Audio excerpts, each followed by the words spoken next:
What's good, y'all? You know who it is.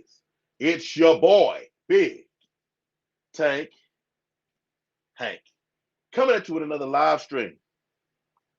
Well, tonight we have a very special guest, somebody who he's a man after my own heart in regards to the live bearers, niche fish. He has a passion for finding those fish that we otherwise don't know how to get hold to in the hobby. He has a boatload of knowledge. We were doing a little talking in the background. We got one specific subject I can't wait to bring up because for a lot of you, just like myself, it's going to be an eye opener, something that you never even thought of or heard of anybody actually doing right now in the hobby. I think it's pretty cool. We have Mike Howe of the Fish Tank Barn. What's How's it going going, on, sir? everybody? What's going on? Not much. How you doing, man? Man, I'm doing real good, real good. Thank you for coming through and sitting in with us in the fishy den. No problem, man. Anytime. Amen, amen. See who we got in the chats over here. Vinny Aquatics. I don't know if Vinny's actually in the house because his thumbs have been up there for a long time. Saw that. Thank you, Vinny. Thank you. We got Jeff Rose. What's going on, brother? What's going on? Hey, Melvin Jeff. Reeve. What's happening, Melvin? What's happening? Yeah, I've All uh, right. I've met Jeff Rose in person. I met him Okay. a few years ago. Good deal. Oh, Glitch Aquatics. Hello, ma'am. Hello. Thank y'all for coming through. Hey, y'all hit that like button and share this out. Let everybody know where we hanging out at. I know they're gonna start falling in here in a minute, but hey, the more the merrier. And for those watching the rerun, thank you for coming through. So, sir, give everybody a little brief rundown of who you are and how you got started. All right, fair enough. So I'm Mike here with the Fish Tank Barn. So I actually do have an outbuilding on my property. It's about 50 feet out that way. So where I keep all my fish, have about 100 aquariums. Started out as a kid and played around quite a bit with a little bit of saltwater when I was a kid, and then went to college, got out of it, came back in, out, and then around 2008, 2009, I really got serious with it. Joined a fish club for saltwater. I did saltwater, which we'll talk a little bit more about. Started getting into breeding saltwater fish a little bit. Got bored with that probably about 4 or 5 years ago. Started kind of dabbling with watching YouTube for various things. Kind of started watching some other channels, some of the the old school fish channels that kind of bring everybody in, and then go kind of started looking, started setting playing with freshwater fish, and kind of started setting up the barn and kind of started playing with that, and kind of that's where we ended up here. Okay, what made you is push away the right word? Um, Slide back a little bit from the uh saltwater side. And do you have any saltwater tanks right now? I have a reef tank that I need to do a little bit of work on it. Honestly, James kind of from Fish Room Fever kind of drug me back into it a little bit, doing the saltwater Saturday stuff that we were doing for a while. I was starting to breed fish, and breeding saltwater fish kind of just it's a lot of waiting, and so I kind of got bored, honestly. And we were talking earlier about the fish stores in Houston, where it's a lot of the same thing, right? And saltwater fish, you go in saltwater, I think is even worse, where you go to a fish store and it's like you're going to see yellow tangs, you're going to see blue tangs, clownfish, XYZ coral, and that's kind of be it, right? And finding rare saltwater fish is hard to do. You got to really know the right people and know, you really got to be in the loop to find them most of the time. And on the sourcing side, is that more of the issue? Are they more sensitive with what you can have in the hobby? Yeah, there's a lot more regulations even now than what there were before. Like Hawaii has closed their fishery down for a lot of the yellow tanks would come from Hawaii, so that fishery's been closed. So you can't get the fish in that they used to get, and you've seen the prices go up for a lot of reasons. But it used to be like a $40 yellow tang, which is kind of a staple. It's kind of like a guppy, right? If you have a big saltwater tank, you're going to have a school of yellow tanks. That's just kind of how people did it, right? Well, now that yellow tank's $300. Oh, So you're not having the school of yellow tangs anymore. And they're captive bred now, but they're not up to the numbers where they can supply the demand for it. gotcha. Well, I'd hate to see that $300 yellow tang in Australia because their prices are through the roof as it is. M&C Aquatics, thank you. Welcome in. Fish Tropic, what's going on? What's up, guys? So what piqued your interest in the niche live barrels per se? And then maybe I'm minimizing that because I mean, overall, do you have that same interest in all of the freshwater species as far as the hard to get those tucked away? I kind of do that a little bit with Tanganyikan cichlids too, which we don't see a lot on the channel. We've started to get a little bit more, but yeah, it's been. I really kind of got into when I was breeding saltwater fish, the rare clownfish, and I think that's what drove a lot of it. Like I said, like we talked backstage a little bit, is that I like the thrill of the hunt, right? Can I find a microlepidotus, cyprochromis, right? Which aren't anywhere. Like I'll hear someone talk about something's hard to get, right? Like say Bob, I'm gonna use Bob's team thought. He's like, God, I can't find cyprochromis anywhere for prices, or with the fair price, et cetera, et cetera. And I go to an auction, and you get them for a lot less than you would get them somewhere else. For example, a fish like that, and I like to breed fish, or I like to have fish breed in my tanks. We'll call it. I mean, obviously we're not breeding them, but I like that kind of aspect too, is to see how many fish I can raise, and also make it efficient. Gotcha. So MNC Aquatics did have a question I saw over here. How big is the barn? The barn is it's a 2-story building, and it's about the size of a 1.5 car garage.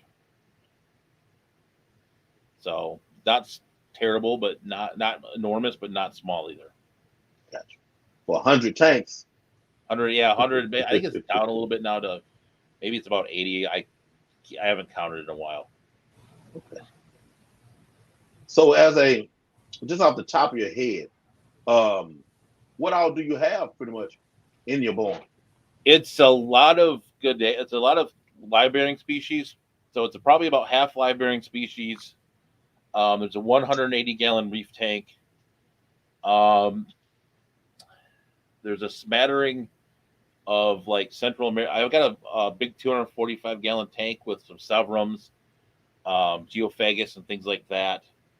And then kind of the rest of it's kind of mostly now Tanganyikan cichlids. I've kind of gone down that rabbit hole. There's a few rainbow fish in there. I had a rainbow fish kick for a little bit. So like there's some rainbow fish. It was Dan and Bentley. Yep. So, yeah, it was one of those things where kind of just went through, and I mean, there was a lot of exploring on what I liked too.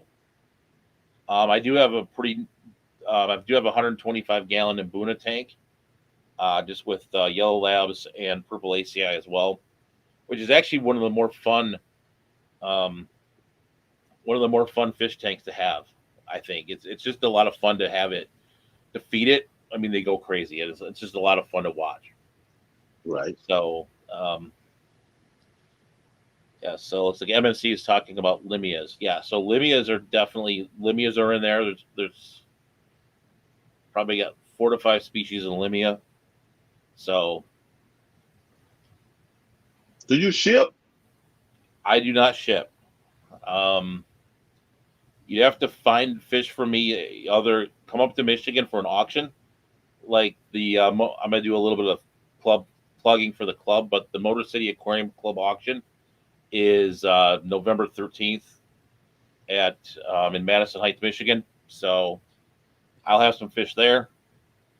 Um, if you go to like an American Library Association, I went to the auction.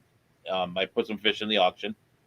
So I know that Ryan from Wild Fish Tanks has bought some Limias from me. So he bought the Limia Islay.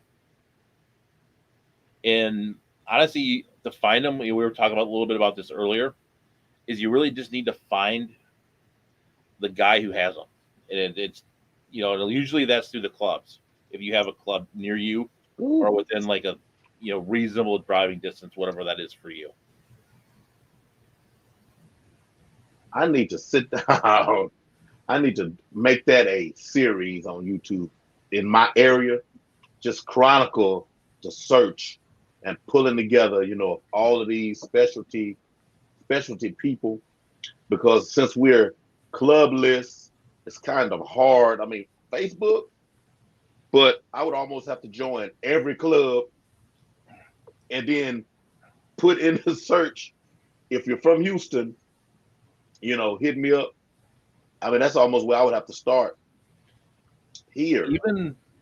Even try I know like the shows, like or like the conventions, not like an Aquashella. Is that you're not gonna find it at an Aquashella, but like a I think I remember Main's Tails Furs and Fins talking about something in Dallas that was an Aquashella. Like maybe that thing or yeah, like those smaller events. I mean, I found live bears at the OCA, which is a cichlid conference. Those there's a whole network out there that's like not YouTube where you got to find some of this stuff. Gotcha. So the Limias, a buddy of mine has Limia Perugia, I think. Yep. How did you get into the Limias, and are they pretty healthy in the wild numbers wise, or are most of them cares fish? I think the Limias, from what I know, Limias are actually pretty decent in numbers. They're not having the same problems as the Gadaeans. Good. They come mostly from like Haiti and the Dominican Republic, and that's not as industrialized as say Mexico, Gotcha. where the Gadaeans come from. Gotcha. And on the breeding side, what do you find more complicated in having those types of fish? Or are they as easy, live bear side? Are they as easy as like guppies? Just all all your Posilidae, just put them out there and they just do it. Or are there nuances? They do eat fry more often. With Gadaeans, the gestation period's longer, so it's a 60-day gestation period. They're more apt to eat the fry. So if you want to colony breed them, you do have to provide a lot of ground cover. Let me see. Yeah, and other than that, obviously you don't want to let them get too warm, but a lot of times it's just patience. I had a Gadaean species that took me like for the 10 fish for BAP. It took me a couple years. It just for whatever reason they bred at first when I first got them, and then they sort of stopped for a while and then they started up again. It was kind of a strange. Either they're eating the fry, which I think was happening, and so I've been working a little bit with that to get make sure that tank's planted and everything else. Okay. Have you ever had Heterangia elegans? Is that the Tiger teddy? I have had that. Um, that fish is tiny. Yes, and they kind of just fizzled out on me. Yeah, but I have had it before. Yeah, that's kind of why I was asking. I had some. I mean, they may be my favorite fish, literally my favorite fish out there. I've had some, but the waiting on them to breathe, and then you're getting the one fry, then you may get no fry, and then I just could never figure out. I mean, I had like five, two males, three or so females for like a long time, and they were just here. They were chilling. I tried all kinds of things. Your cover. I tried different sizes of tank. I've tried some of everything, but they ended up basically just fizzling out, just disappearing. Yeah, I had another fish that's just happened with me like that too, and I gotta get some more of them. It's something called the blackfin flasher, Okay. and it's kind of, it almost looks like um a Norman's lampi killie, but it's a live bear from Colombia, and they were breeding like gangbusters, and then all of a sudden they just sort of fizzled out. I was like, that's it, you know. So I've got a few of them left, but I'll have to get some more. I think it was one of those fish too that I oversold a little bit. Like I took them to an auction, took a bunch of them to an auction, and then you know, Get ahead of you. Get ahead of yourself, and then catching up is a different thing with yeah, them. I've done that a Gotcha. couple times. I've learned my life. I've learned my lesson though. So, what at the end of your behind the hotel um, fish collecting excursion with Chattanooga Ed, what did you at the end of the day ended up bringing home? So those, I think from the behind the hotel, actually I think those ended up being gambusia. Like I put them in a separate bag than the other bags, the fish that I collected that day, and I've got them home, and actually I'm working on a video for Sunday for, kind of like an overview of my trip, and took some footage of those. I think they're gambusia. I thought they were at least killies, but I think they're just gambusia. Gotcha, And then gotcha. we then from the rest of the collecting trip that day, we have some what are they? I've got mollies, obviously, 'cause there's mollies all over the place. There's a few bluefin killifish, and then um, the red jewel cichlids. So got a little group of red jewel cichlids that I'll play around with. Okay. So I didn't want to take too much. I mean, it's one of those things where it's almost like you got to like check yourself a little bit, you know, and you don't want to take home 16,000 bags of fish, and you got to find places for them, right?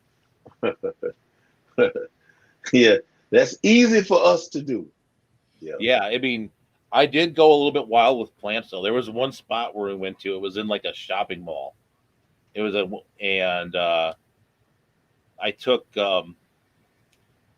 there was like a field of Ludwigia, and literally I took home a big bag of Ludwigia like this, like just packed full, a big cube of it. You Gotcha. know, so Immersed? it was immersed. So yeah, it was literally like in this drainage ditch. I was like, start pulling it out. At one point, I was like, and still, I'm like, okay, I don't want to be ridiculous, right? It take home like 16 buckets full of Ludwigia, you know. So that's one of my goals this weekend is to get all that planted. Okay. Yeah, I have a whole lot around here that I'm supposed to. I say that supposed to go and collect. That's a lot of immersed uh, foliage, but I mean it's crazy how much that I have around me. And I mean I need plants, but I just can't seem to get out and get me some. I don't know what the plants here are in Michigan in the water. Like, but I don't know if I want to mess with them, Yeah, yeah. because they might be. I mean, it's warm in the summers here, but in the winters they're frozen. So Well, there's hey, always something growing in Texas. yeah. So yeah, Eric White definitely. Rock. So yep. Hello to Lonnie and Eric. I saw them saying hi. So Lonnie, aka Looney Tunes. What's going on? Thomas Dobbin. Minister Brandon. Yeah, Brandon. Nightbot does not like me anywhere. So it's not a surprise. I'm forever getting timed out, so don't worry about it. It's something about me giving thumbs ups, and Nightbot just really don't like that. It's funny. But that's Yeah. okay. Yeah. The ALA though was a lot of fun. Um, it was it was just an interesting time. Going to the Florida fish farms and stuff too. The day before the collecting trip was awesome too. Gotcha. Was that part of the show's itinerary, or just something that you guys had planned? It was part of the show itinerary. The club put it together, and it was just an extra add-on cost. Like it was $35 for each day, which was well worth the $70 for those two trips alone. Gotcha. And Gotcha. it was worth the 2 day drive down there too, each way.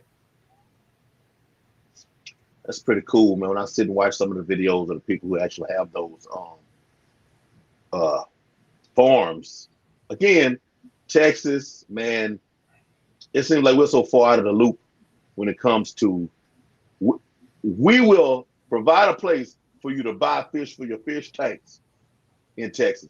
But beyond that, you know, it's just Yeah, not I here. mean, you have the weather for it down there. Yep. I mean, here it's Labor. Summer tubbing here is Labor Day to Memorial Day to Labor Day, Gotcha. and then after that, you better start thinking about getting those in. Yeah, here you can get away if you get a good enough heater, you can get away with leaving them out there, through the whole season of that the the snowpocalypse that we just went through, by no means is that something we ever experienced. That was like a once in a lifetime thing. It's kind of funny. I'm sitting up here. I know you don't have the infrastructure for it, but I'm like, oh, well, I'm so Oh, sorry. Like, I'm so sorry. oh man, it was crazy. It Yeah, was crazy. and for us, that's normal winter. I mean, that's like we drive to work and Oh, yeah, we out there with no chains. Like I had to take my daughter. I gave her a ride to work. Luckily, she worked like just up the street, but it's 5 o'clock in the morning. I'm out there, you know, I'm riding white with my knuckling it. door open, peeping out. Yes. Oh man, it was. I mean, if you've Yeah. never done it, you don't know what to expect, right? Right. Driving in the snow and everything. I mean, it's yeah, no, I mean, yeah, I mean, here we're prepared for it. I mean, we don't have chains, so we don't have hills and things like that here, right? It's Yeah. pretty flat. But I mean, it's just, yeah, it's just you just kind of get used to it. You practice make perfect. You got muscle memory. Yeah. Yeah. Yeah, I Here, mean, no. you spin the car around a couple times, you learn not to do it again. Yeah. And no, the crazy part for us was we had moved into this house. We had been in the house like 3 years. There's a fireplace. The one where there's like the gas, Yeah, city gas, where you turn the little key in the wall and turn it on. We went through the whole situation, forgetting we actually had a fireplace. nice. I mean, we could see it, but there's nothing to it. I mean, it looks so artificial per se. It's not like what you see on TV. Fireplace with the logs. So we had passed it so much. All of it is going to power's going out. All this is going on. We bundled up at night trying to sleep. It was all over, and I was like, What's that thing uh in the corner? yeah. So my wife said, baby, you realize we have a fireplace. We done went through that whole thing, and we got a fireplace over there. Oh, da, da, da, Yep. da, da, da. Yeah, Got been us. there. Not with that, but there's been plenty. There's been plenty of stuff I've done like that. Jerome, I had no trouble all in my front wheel drive Mazda. Thankfully, I just came from driving through Missouri, Illinois, and Colorado. So literally, I came straight from driving on ice roads to a storm. Okay, that's my Yep. little, that's my young buddy from around the corner here. D-Run Films. Yeah, no, that's front wheel drive helps. Um, that's one thing I will say. Rear wheel drive is a different adventure altogether. Yeah. That that's a different that is a different story. Right? Front end of the car, I don't want to go that way. Yeah, yeah, you're doing Yeah, that's crazy. so. So what is one thing you're looking at right now in the future? This question is going to be kind of weighty, though. You may not even be thinking of it like this, but somebody has to be. What is something you have planned that's going to be hobby changing? Whether that means just in what you're doing or maybe on a broader scale. Is there anything you have that you want to do? Yeah, I've honestly tried to think about it as doing one of the things I like to do is make it as simple as possible. That's why I do the automation stuff with the Alexas and all that stuff, right? To make it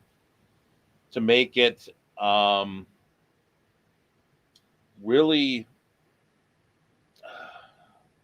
make it easier. I mean, I don't believe in like slaving on water changes, right? Right. I mean, I have auto water change. Like, make it easy for yourself. If you're gonna have the multi tank addiction problem, make it easy. I mean, I've got we were talking behind. I have two almost teenage daughters. Full time job, and I can't be out there for 8 hours a day doing water changes. I mean, Yeah.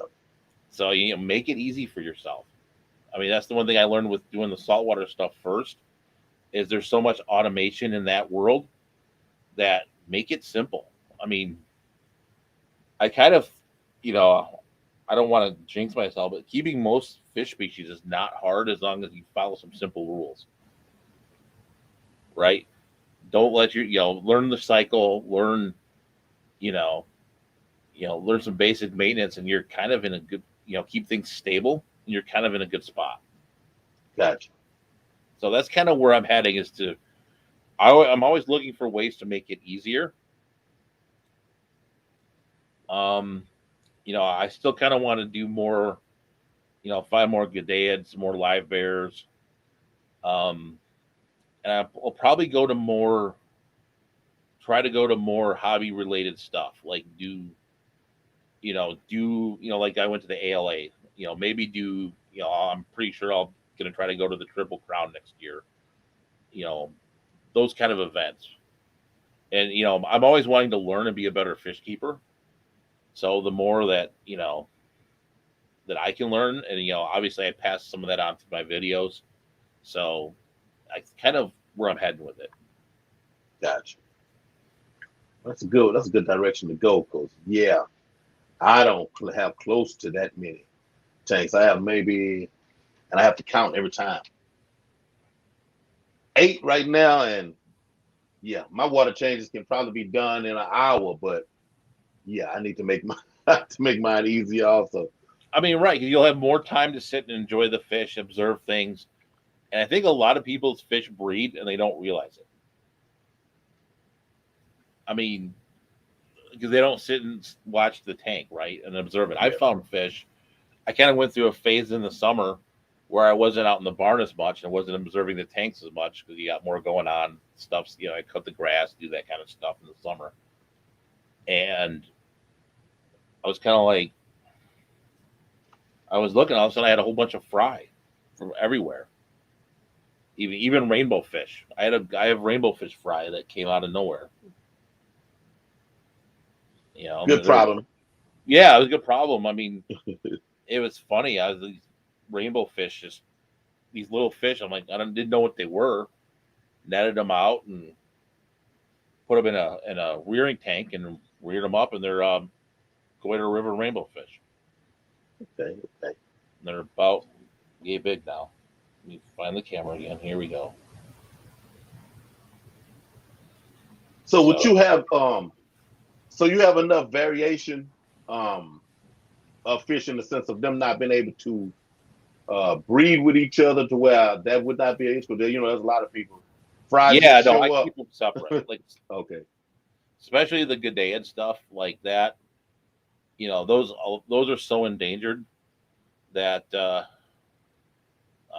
yeah, I don't want to get those mixed up with anything else. gotcha. Um, the ones I guess the ones in Florida I'm gonna try to breed like the mollies and the jewel cichlids for sure. I mean, there's not in Michigan. There's not a lot of fish to catch for like fish tanks. I mean, we've got some darters, which I don't really know which ones they are, and then we've got some pretty nondescript looking killifish. They're just kind of silver colored. Um, but other than that, we've kind of there's not a lot of aquarium fish, and we really can't keep game fish. So, I mean, if I were to do like a Michigan tank, I would put pumpkin seeds and yellow perch. Gotcha. You know, if I had like I would like take James that 245-gallon tank, have a little school of pumpkin seeds and yellow perch, and which I think are really beautiful fish if you've ever caught one. You know, they're kind of striped with the orange fins on them, but Gotcha. Yeah, Texas is kind of thin. And we have a lot of fish, but as far as color wise and things of that nature, they're really pretty bland here. Um, Texas cichlids are pretty popular, but I couldn't tell you where you catch them because they're not, in my area. We have a few darters. You got your gambusia.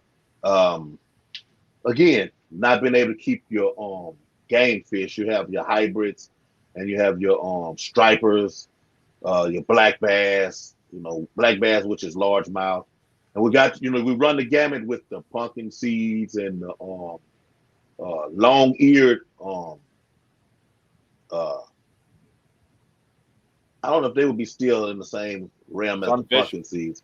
Yeah, the yeah, long-eared sunfish. You got your rock bass, which is a type of sunfish in itself. Just kind of a, a a, weird. Yeah, a we've got big those up mouth, here. the Yeah, large mouth sunfish. We have those, but not really like, oh my God, what is that you got in that tank over there? You know, not yeah. really that. Big Easy, what's going on? What's up, Big Easy? Not like the Florida people where it's just like, hey, let me go out here and they just I go mean, it's in crazy. everywhere. I mean, it's anywhere you go. I mean, I could have spent days just driving back home with my net, fishing stuff out of the creeks and everything. Yeah, You that's know, it was wild. real. So,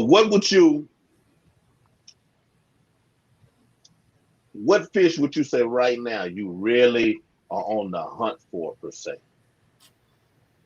Um, I'm always on the hunt for gadads.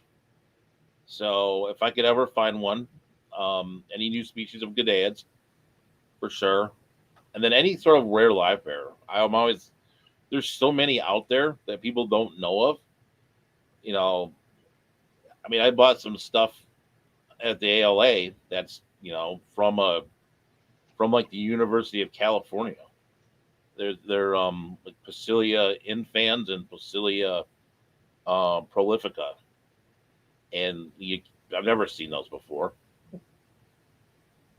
I've You know, never heard of them. yeah, they're like little tiny little live bears. You know, they're kind of silver colored. But yeah, I mean stuff like that. You know, Aquabid's a good place to hunt for that stuff too. But yeah, it's just funny. You found that stuff, and it's like, yeah, it's just I'm kind of that's what really gets me going in the hobby is like finding those finds. So I'm just gonna keep doing that and keep breed them and I'll bring them to auctions and stuff and you know you never know, maybe someday I'll get motive. I just don't want to ship fish because I don't want to says have that I don't know if I want to say I'm not afraid to do it. I just don't want to have the deal with the customer service aspect. I don't think I have the time for it. I wouldn't be mad at you if you said afraid. I'm like, Cause I mean, like I took fish for a week down in Florida and was able to keep them alive for the auction. So I mean, I know I can do it. It's not that. It's just it's the weather, right? yeah, It's like if I send something to you in Texas, it's probably 75, 80 degrees in Texas right now. And here it's in the 40s, gotcha, right? gotcha. There's a lot of things that go into shipping fish, right? It's like, do I put a heat pack in it because it's 45 degrees here in Michigan and send it to you in Texas, and then it's 500 degrees when it gets to you, right? Ooh. You know what I mean? Yeah, I've had some fish cook in the mailbox, like the big mailbox, like in your subdivision. Yeah. For the most part, first few times I ordered fish, it came to the doorstep. Well, but this one particular box, it was actually, I have a little colony of least killifish that I ordered. And my first go around, they put them in the box. Oh man. I mean, Yeah. they weren't in there too long, but they were in there too long. I hawk. That's the one thing I will. I I I watch those fish like a hawk when I order fish, and I almost always overnight, especially now with the supply chain stuff going on. I just pay the money. Right. That way, It's crazy. if you're gonna make the investment in the fish, you know, I was like, just pay the money for overnight. Right. Makes it easier. So going back to the breeding the saltwater fish, what are some of the things that are different from what we know as far as breeding freshwater All to right. breeding the saltwater fish? Yeah, we're gonna go down a big rabbit hole, but that's okay. Hey, So we'll start simple and we'll go down as we go. So basically, saltwater fish, there's not really live bears. They're called either demersal, which is like your cichlids, right? They'll spawn in a pot. Like a clownfish is a demersal spawner. It'll spawn in a flower pot, um, and then it will, parents will take care of the eggs for about a week, hatch out, and then what happens is they become part of like the zooplankton. They're just part of the call it the muck that's on the top of the ocean. Call it, where they live until almost like a butterfly. They turn into they go through like a metamorphosis, and then they settle out into the reef. And then one thing to know about clownfish in particular, and there's other fish that are like this as well, is that they are um, they're all born um, male, call it, and then the most dominant fish turns into the female. So yeah, so they're gonna do that, and then yeah, I mean, and then what you have to do to raise them in the aquarium is you actually have to provide them with the this proper size food. So like a rotifer, for example, you have to raise rotifers. So that means you need the algae paste, the rotifer, just to feed the fish, which is why it's so difficult to breed them. And then you do have another type of fish like your tangs. A lot of times those are called pelagic spawners. So what will happen is you'll have a male and a female. They'll do a spawning rise, and then they'll rise up and they'll release the eggs and sperm, and then they'll even be less developed than like a clownfish, but they'll still go up in the zooplankton. They usually have a yolk sac. They hatch out and they actually eat smaller food. We're talking like in the microns food wise. So you have to raise those on copepods, which they've figured out in the last few years. There's a copepod called the Parvula calenus copepod that you can use to raise stuff like angelfish, tangs, and stuff like that. But each fish has its own time to go through metamorphosis. Clownfish is about a month, and there's some fish that it's 90 days if they stay a larva. So you've got to feed them all this microscopic food for like 90 days. So it's a lot of work to raise a lot of these baby fish, a lot of these, especially saltwater fish.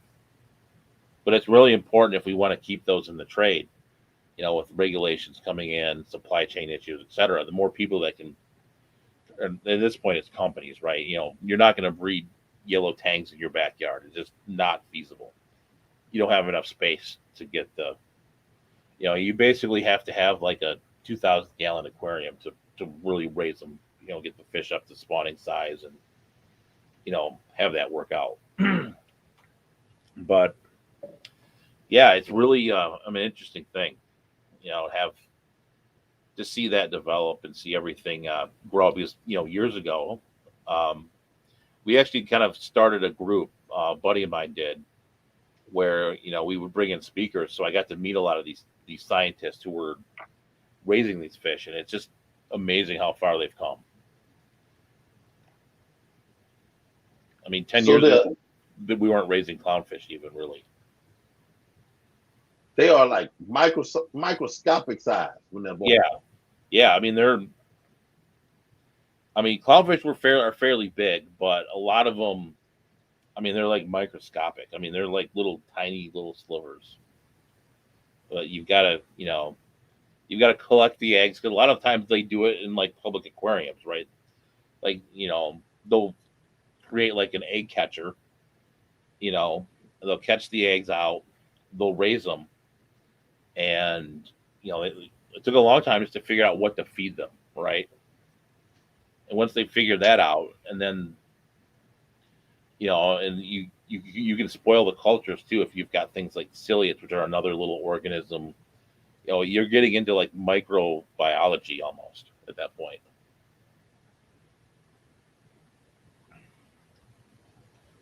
So is there a saltwater fish that'll just, how can I put it? Just, how you get the surprise fry? Is there any that Clownfish kind of, because you can see the spawn a lot of times. That's how a lot of people started breeding saltwater fish, as the clownfish would just spawn in the reef tank. Banggai cardinals, I think, are one. There are a few mouth brooding saltwater fish. The jawfish, like the yellowhead jawfish, are mouth brooders. Banggai cardinals is probably the easiest one. Like if you wanted to colony breed a saltwater fish, it would be Banggai cardinals. You'd put them in a group of adults in like a 300-gallon tote with a bunch of rocks and everything in there. Have them, spit the fry. They'll spit their fry out much like a cichlid would. They hang a lot. The cardinals will hang around urchins a lot, the baby cardinal fish. But as long as you have, you're feeding brine shrimp, those will take brine shrimp. Those are probably the one that you probably could do it with. Okay. Are those the red, big eye? No, those are the Banggais are the ones that are black and white. The black and white ones. Gotcha. Sunfish Assassin, welcome. Jeffrey Watts, what's going on? What's going on? I'm going to step away for just a second. I need to refill my water. Okay. I'm running a little bit low on I'm just going to go right behind the counter here. Gotcha. No problemo. What's going on, people? What's going on? Welcome for the people that's coming in a little slow. Jeffrey Watts. You say you have no excuses, but you're here. And glad that you are here. Hey, you guys, I'm glad to see you guys up in here. Thank you for coming through. Holler at me. I might need to refill mine also.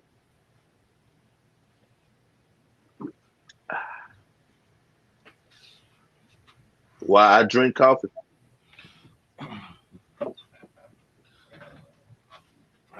Nice. I do, but not at this time of night. Yeah, I told you about my schedule. I'm upside down. Yeah, I can get it in. And the thing is, I'm still sensitive to it, but due to the years of lifting weights and taking all of the pre-workout stimulants and drinking coffee, you would think I wouldn't be, but my clock on it is short. I can almost judge like, okay, if I really want to go to sleep and get some good sleep, oh, drink it an hour ahead and make it real strong, the crash is gonna be serious. It's like Yeah. up, bah, and then I'll be out of there. So I can kind of figure out how to do it. I mean, once upon a time though, I drink coffee. Oh man, just be up all night long. It doesn't really do that anymore. Yeah, no, I used to go to Italy and have for work occasionally have the espressos. That will that'll keep you awake. Oh, yeah, I had a little espresso. My son works at uh how am I gonna forget the name of the coffee place? The Starbucks. most popular. There you go. The most popular coffee place out there. And I'm gonna forget the name of it. Yeah, Starbucks, and he has me trying stuff every now and then. He's gonna be a coffee expert here in a minute. That's pretty good. He can parlay that into something. But man, that's crazy. Hey, Jeffrey Watts, you missed the discussion on breeding saltwater fish. I know you're probably not going to breed saltwater fish, but that's crazy though, man. I mean, I've never even thought about it, which in itself is crazy to me because I mean, in the hobby, all we talk about is breeding fish, but never Like, thought about who breeds saltwater fish. yeah, freshwater. There's a culture around it though too, right? There's a culture around breeding fish where saltwater it was there sort of was, but it was like a very small knit group. You So know, you just want to look at them. you could count them on like you know on basically your fingers and toes, right? So All right, though. yeah, I mean it's kind of funny, but a lot of that, um, a lot of like the stuff sort of ties in though. It was kind of funny, like if I had to make a video about like my life story, it would be from brown clownfish to gray gadaeans, right? Kind of they kind of went to they kind of feed into each other, right? In a weird way. Gotcha, I gotcha. But the Cadettes, they're very, very cool, man. Very cool. Again, another one that you just don't find. Yeah, they're hard to get a hold of, and like I'm lucky here to have the people here that breed them. I mean, if I didn't, it's your aquabid. You're gonna get the pretty common ones, right? You're gonna get the Xenotoka dodroi, maybe the tequilas, Iliodon furcidans, fish like that. But some of the other really rare ones, you have to go to the ALA. Okay.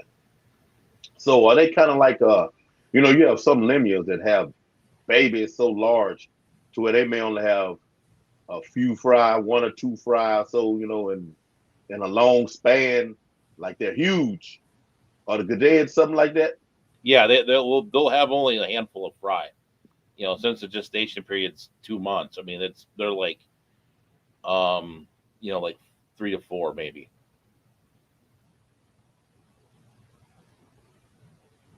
Looks like we lost Hank, but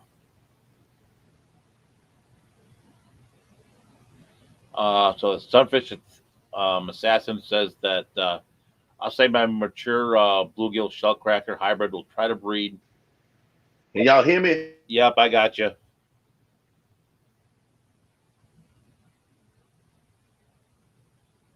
I can hear you, but not see you.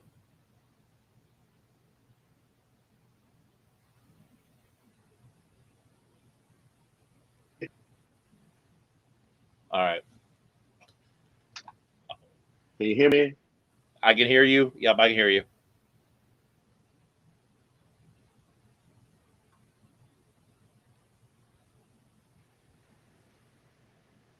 There you go.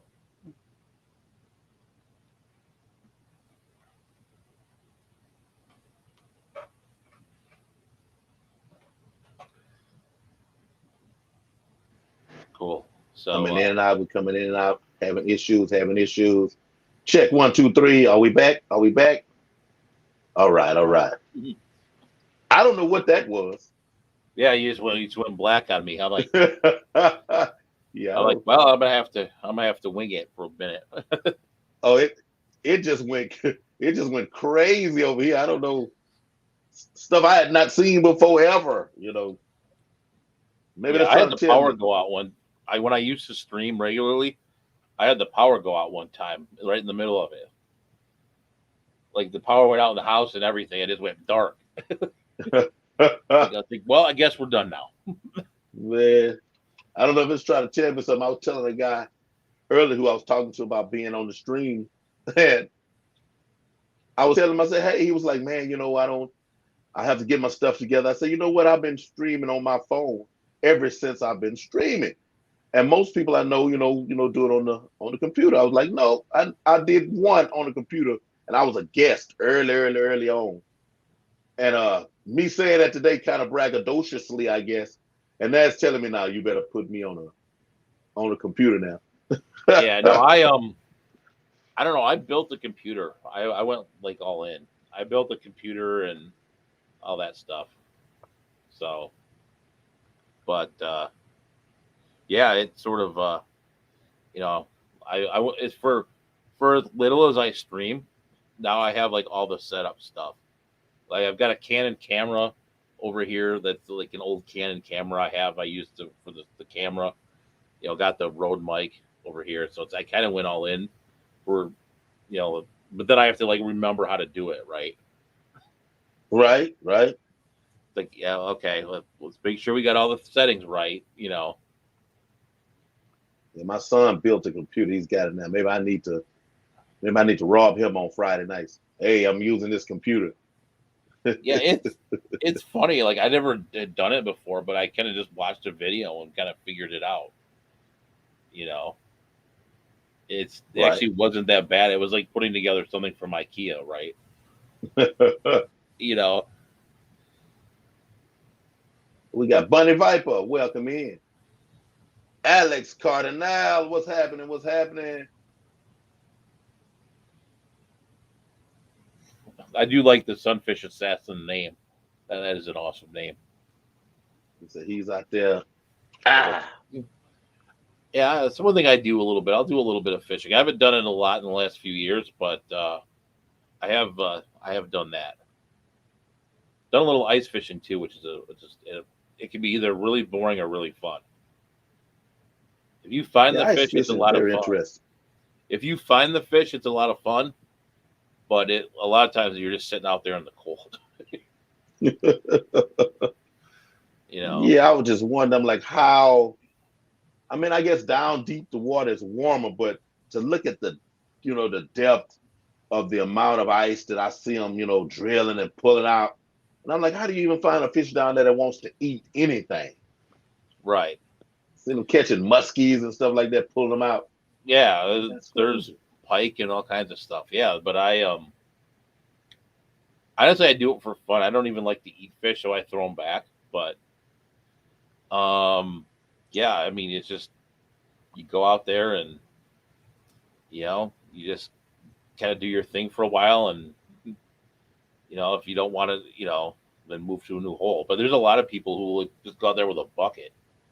I like to go out to Lake St. Clair, which is kind of like in between the Great Lakes, and I've had good luck fishing out there. But on inland lakes, I've never had too much luck. I don't Okay. know why. But yeah, I'll go out there, and there was one day I literally caught 70 fish. And if you get on the fish, I was pulling them up faster than I could put the hook down. Mm. You know, Someone blew the whistle down there. yeah, it was just funny. It was that day I was just like pulling them out.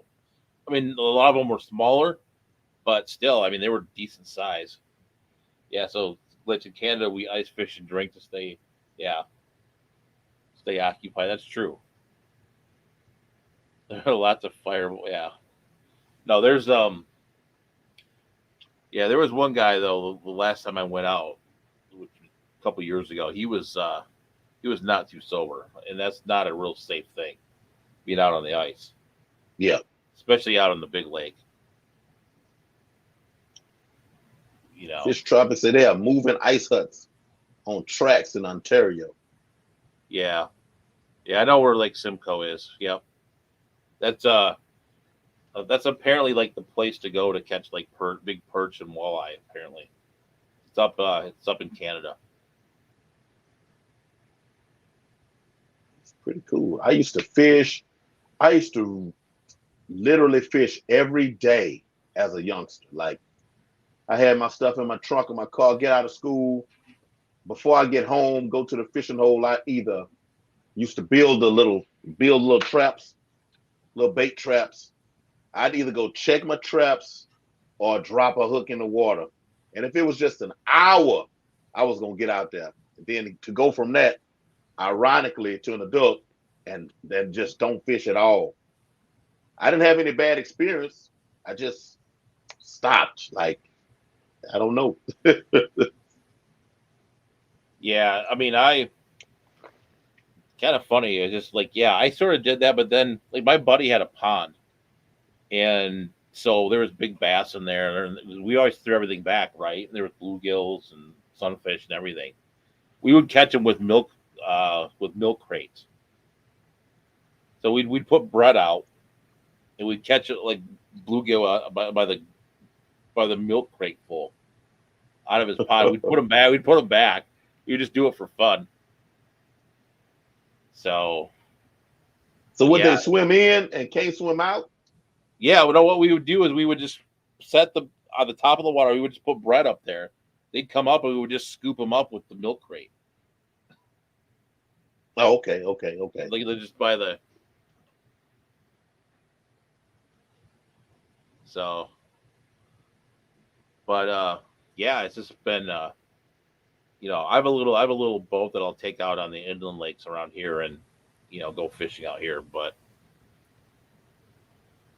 so I would say, Deron, you're trying to take me fishing. I need to be yeah, able to sit still now to do anything extra. I'm always working somewhere. yeah, it's what I started doing YouTube and the fish part, and then I stopped fishing. But I'll go with Phil, my dad every about a couple times a year. We'll go fishing. So I keep looking back. I think the cat's down here. I can see the screen move behind me, and I okay. think the cat's down here. So, but yeah, yeah, I got a little 11-foot boat that I'll take out and kind of go do my thing with it. Okay, you still don't eat those? You just go, No, no, I don't like it. I don't like to eat fish. oh, okay. I just don't Yeah, like the taste of it. I'm a big fish fan, but what happened to me when I was younger, my grandmother didn't care. If I caught the fish and brought them home and I gave them to her, she'd clean them, do the whole nine. Well, my mother was like, well, if you bring the fish home, you gonna have to clean them. I'm like, I throw them back. So why would I bring them home and clean all these fish for you? So I just stopped keeping Yeah, it's like fish. I don't want to mess around with that. I mean, there's a skill to it too, for sure. Yeah, I'm passionate about the local fish in Georgia. Yeah, I eat them, but I love displaying them. And yeah, that's fair. I wonder, I don't know if you know this answer. You know what hybrid bass and striper bass are? Um, aren't stripers like the white ones, the white bass? Well, actually, I think they call the hybrids white bass. The stripers kind of remind you of a big striper, kind of reminds you of a those tiger fish without the teeth, almost like, but they have almost like a black bass head, but they have this big old strong body. They look like the tiger fish actually, but Hmm. when I have not seen them ever in anybody's fish tank.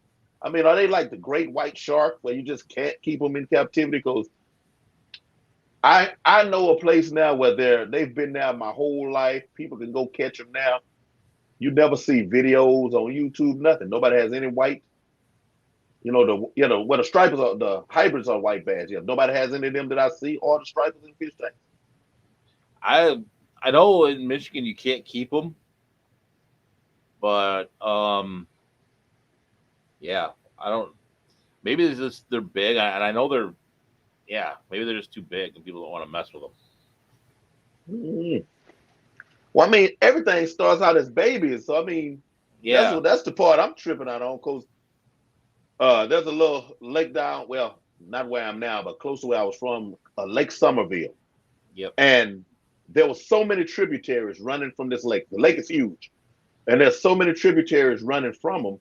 I mean, if you go back out in those little sloughs with your cast nets, you will undoubtedly catch babies. But I mean, people don't even have babies. Mm. Because I mean, talking about them getting huge and big, we buying pacus and you know, we buying all that and having them in Yeah. our 20 longs on the video. You know, come on, red tails. You think somebody would have done it. Oh, I think Sunfish Assassin has the answer. It looks like they need some current. So Okay, okay, okay. so you'd have to almost make like a reef tank for them. Get one of those big power heads and beat them around. That's cool. Maybe I'll be the first person, yeah, be in the Texas game warden to see my video and come get me. Yeah. Well, that's the thing, right? It's like if you're on YouTube, right? You know, it gets it's pretty interesting. Yeah, and I think the Ron Film said they're not very good looking either. So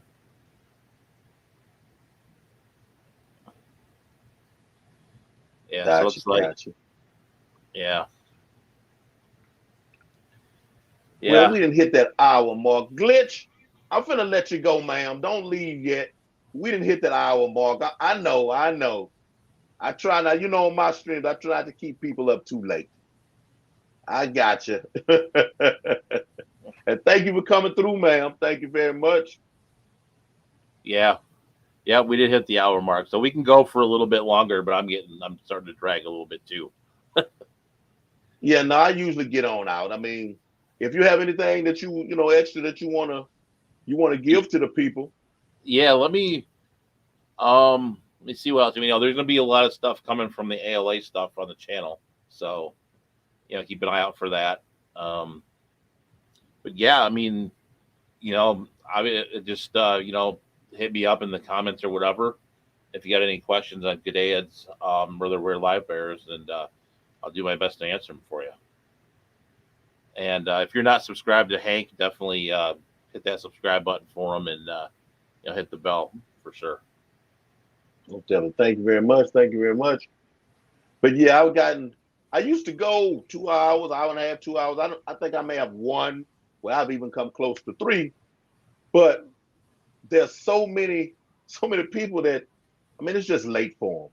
You know, I Yeah, I'm up all night. I can, it really you doesn't can matter go. that much.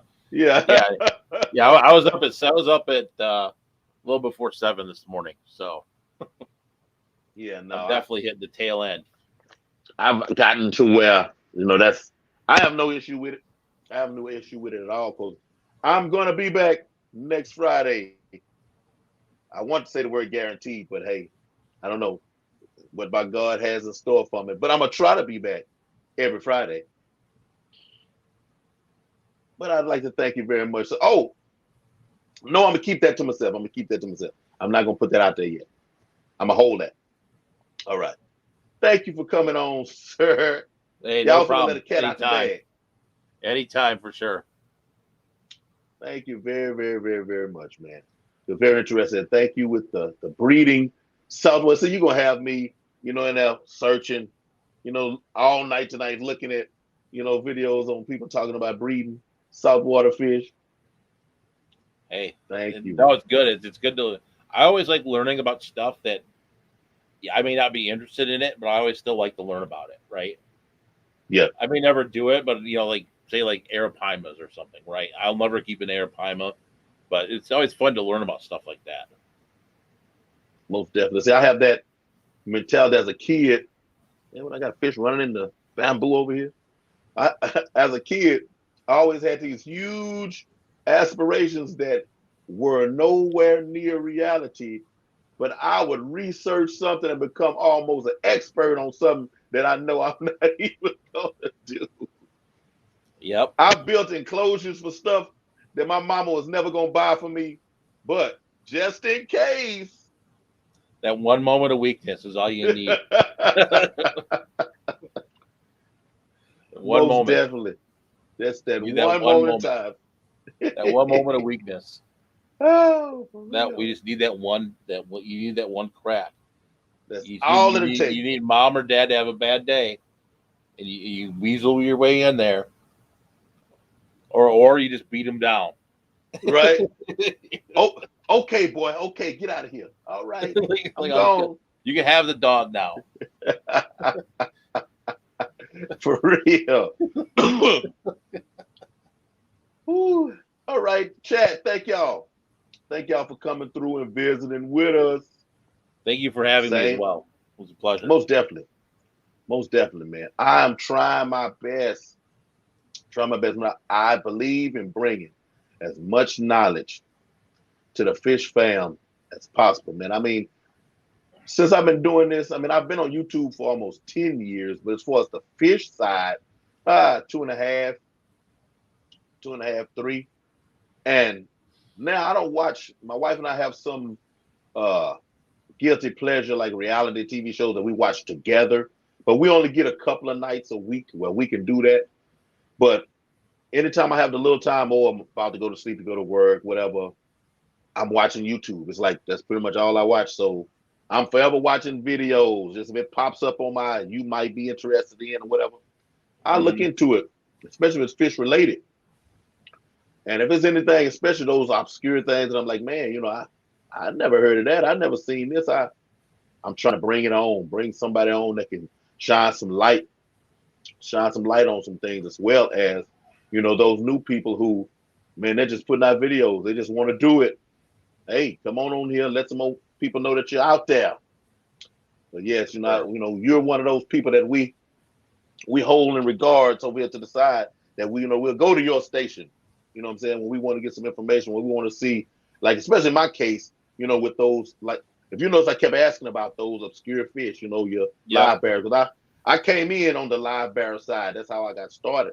And I'm still very, very, very interested in them. So, yeah, man, I want people to know where they can go to get this information.